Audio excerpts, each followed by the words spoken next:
Welcome to my channel Class Winner by Shri Shyam Books, All India #1 skill books publisher.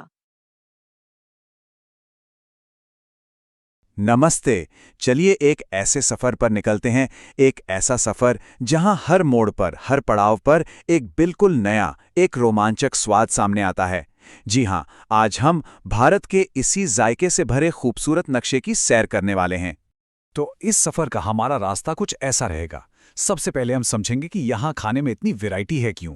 फिर हम उत्तर भारत के दिलकश जायके से होते हुए पूरब और पश्चिम के तटों के चटखारे लेंगे, दक्षिण की भी एक झलक देखेंगे और आखिर में ये जानेंगे कि ये सब कुछ आज की मॉडर्न इंडियन किचन में कैसे एक साथ मिल जाता। तो सबसे पहला और बड़ा सवाल यही है कि आखिर भारतीय भोजन इतना अलग-अलग, इतना विविध क्यों है?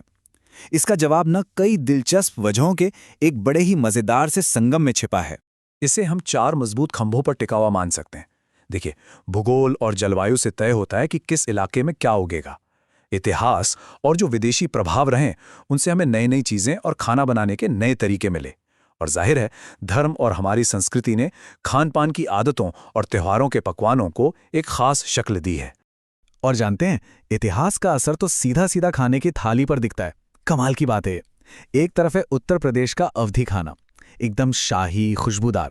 यहाँ की बिरयानी और कबाब में मुगल सल्तनत की विरासत साफ झलकती है।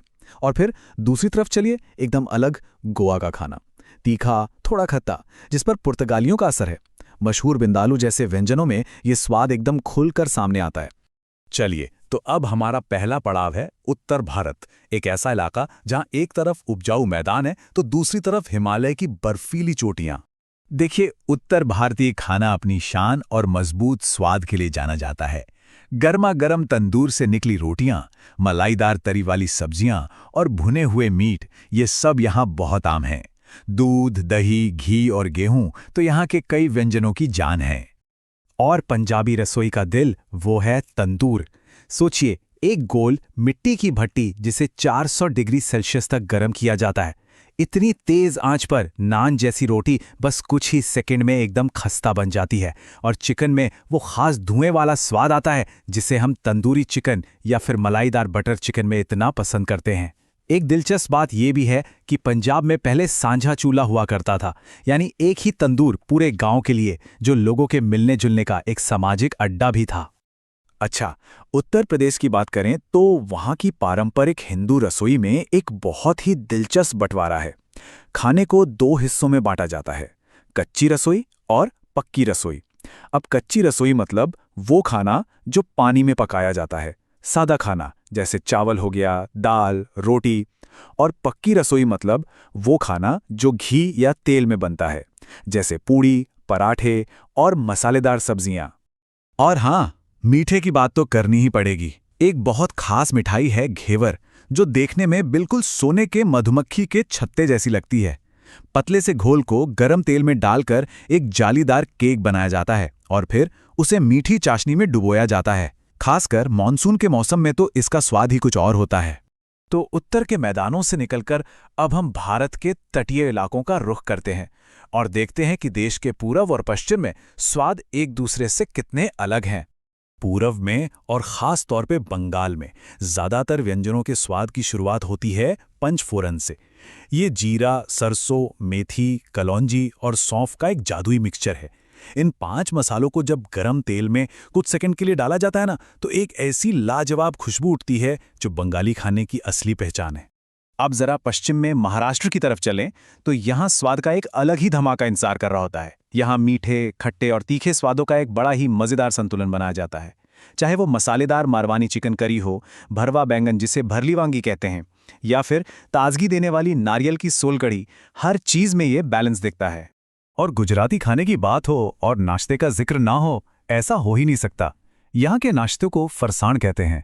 ये नमकीन पकवान जैसे कि मुलायम ढोकला, बेसन की पतली पतली खांडवी या फिर एकदम खस्ता फाफड़ा, ये सिर्फ स्नैक्स नहीं है बल्कि खाने का एक बहुत जरूरी हिस्सा है। हमारा सफर अब हमें दक्षिण की ओर ले जाता है। यहाँ की हवा में ही नारियल, करी पत्ते और राई की महक घुली होती है। चावल यहाँ का मुख्य भोजन है, जिसे न जाने कितने ही अलग अलग तरीकों से परोसा जाता है। लेकिन ये मत सोचिएगा कि दक्षिण भारतीय खाना हर जगह एक जैसा होता है। बिल्कुल नहीं, हर राज्य की अपनी अलग खासियत है। जैसे तमिलनाडु में डोसा पतला और एकदम कुरकुरा होता है, तो वहीं कर्नाटक में वो थोड़ा नरम और मोटा हो सकता है। आंध्र प्रदेश की तीखी करी केरल की हल्की और नारियल वाली तरी से एकदम अलग होती है। तो जब ये सारी खाने की परंपराएं आज की मॉडर्न दुनिया से मिलती हैं तो क्या होता है? भारतीय खाना कोई रुकी हुई चीज नहीं है, ये तो लगातार बदल रहा है, विकसित हो रहा है। आजकल हम एक बड़ा ही रोमांचक बदलाव देख रहे हैं। शेफ उन पुराने पारंपरिक स्वादों को तो संभाल कर रख रहे हैं जिन्हें हम पीढ़ियों से पसंद करते आए हैं, लेकिन उन्हें पेश करने का तरीका नया और क्रिएटिव हो गया है। अब पारंपरिक थाली की जगह अक्सर हमें कलात्मक ढंग से सजी हुई प्लेटें मिलती हैं, जो खाने को स्वाद के साथ साथ देखने में भी एक शानदार अनुभव बना देती हैं। भारतीय रसोई का ये पूरा सफर हमें एक ही बात दिखाता है कि ये एक जीती जागती परंपरा है जो लगातार खुद को नए रंग रूप में ढाल रही है, और ये हमें एक बहुत ही मजेदार सवाल के साथ छोड़ जाता है कि भविष्य में कौन से नए स्वाद और कौन सी नई डिशेस सामने आएंगी। भारतीय भोजन की कहानी अभी खत्म नहीं हुई है। Thanks for watching. Don't forget to like, comment, share, subscribe.